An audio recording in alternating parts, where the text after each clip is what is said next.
ई आकाशवाणी गोरखपुर है। अब रवा सभे सोने निगम से भोजपुरी में समाचार सुनी। प्रधानमंत्री नरेंद्र मोदी कहले हमें कि राष्ट्रीय शिक्षा नीति 2020 21वीं सदी के भारत के नया दिशा देई। 21वीं सदी में स्कूली शिक्षा पर राष्ट्रीय सम्मेलन के संबोधित कर श्री मोदी कहले कि राष्ट्रीय शिक्षा नीति नया भारत के आकांक्षा, अपेक्षा और आवश्यकता के पूरा कैले का माध्यम बनी। नई राष्ट्रीय शिक्षा नीति भी नए भारत की नई उम्मीदों की, नई आवश्यकताओं की पूर्ति का एक सशक्त माध्यम है। इसके पीछे पिछले 4-5 वर्षों की कड़ी मेहनत है। हर क्षेत्र, हर विद्या, हर भाषा के लोगों ने इस पर दिन रात काम किया है, लेकिन ये काम अभी पूरा नहीं हुआ है। एक प्रकार से कहे तो ये काम की असली शुरुआत हुई है। अब हमें राष्ट्रीय शिक्षा नीति को उतने ही प्रभावी तरीके से लागू करना है और ये काम हम सब मिलकर करेंगे। प्रधानमंत्री कहले कि एह नीति के लागू कैले के बारे में माईजीओवी पोर्टल पर एक हफ्ता के भीतर 15 लाख से बेसी सुझाव मिलल हवे। प्रधानमंत्री कहले कि लैकन में गणितीय आ वैज्ञानिक सोच का विकास कईल बहुते महत्वपूर्ण है। वहां के कहले कि जब लैकन के माहौल के ध्यान में रख के शिक्षा दिहल जाई तब विद्यार्थी व्यवहारिक ज्ञान ले सकी हैं। श्री मोदी कहले कि स्कूल पूर्व शिक्षा लैकन बदे घर से बहरे निकलने का पहला अनुभव होला।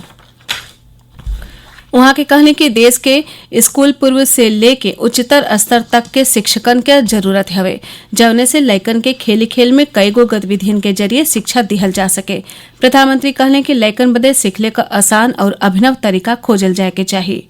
प्रधानमंत्री कहले हवे कि समग्र मूल्यांकन प्रणाली में सुधार बदे एगो राष्ट्रीय मूल्यांकन केंद्र परख बनावल जाये, जवन विद्यार्थियों के चहुमुखी विकास खातिर उनके कार्य निष्पादन और ज्ञान का आकलन, समीक्षा आ विश्लेषण करी।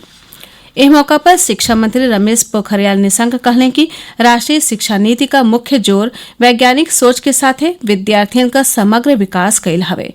वहां के कहले कि ऐसे विद्यार्थियों के बुद्धि के विकासों में मदद मिली। श्री निशंक कहले कि नया शिक्षा नीति से देश के स्कूली और उच्च शिक्षा प्रणाली में बड़हन बदलाव आई। वहां के कहले कि राष्ट्रीय शिक्षा नीति से देश भर में लैकन के उच्च गुणवत्ता वाली स्कूल पूर्व शिक्षा और देखभाल का सुविधा उपलब्ध हो सके। हमरे संवाददाता बतौले हमें कि राष्ट्रीय शिक्षा नीति में स्कूली शिक्षा और उच्चतर शिक्षा दोनों स्तर पर बढ़हन सुधार का योजना शामिल कैल गयल हवे।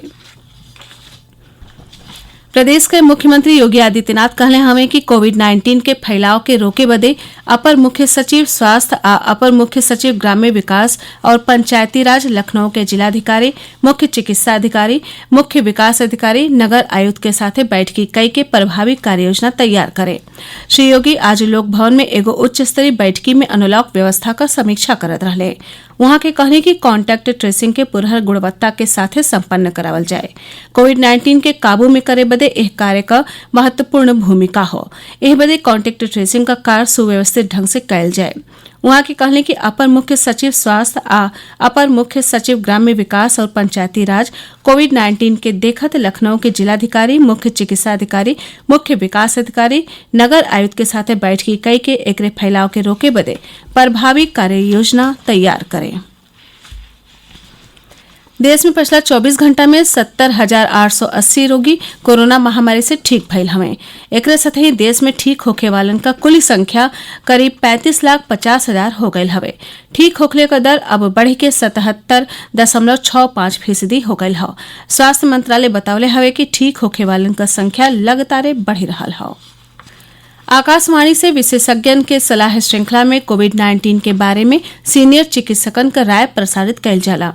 आकाशवाणी से बातचीत में दिल्ली के अखिल भारतीय आयुर्विज्ञान संस्थान एम्स के हृदय रोग के डॉक्टर अंबुज राय बुजुर्ग लोगिन, उच्च रक्तचाप और कैंसर जैसन और बीमारियों से पीड़ित लोगिन के संक्रमण से बचले खातिर और बेसी सावधानी बरतले का सलाह दिले।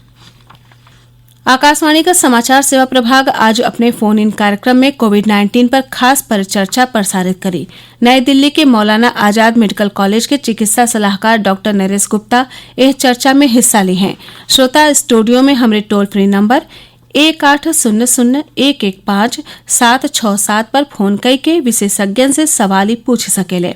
श्रोता 0112-3314-444 पर भी सवाल पूछ सकेले। ये कार्यक्रम रात 9:30 बजे से FM गोल्ड और अतिरिक्त मीटरन पर सुनल जा सकी। एकरे साथ ही भोजपुरी समाचारन का ए बुलेटिन पूरा भइल। नमस्कार।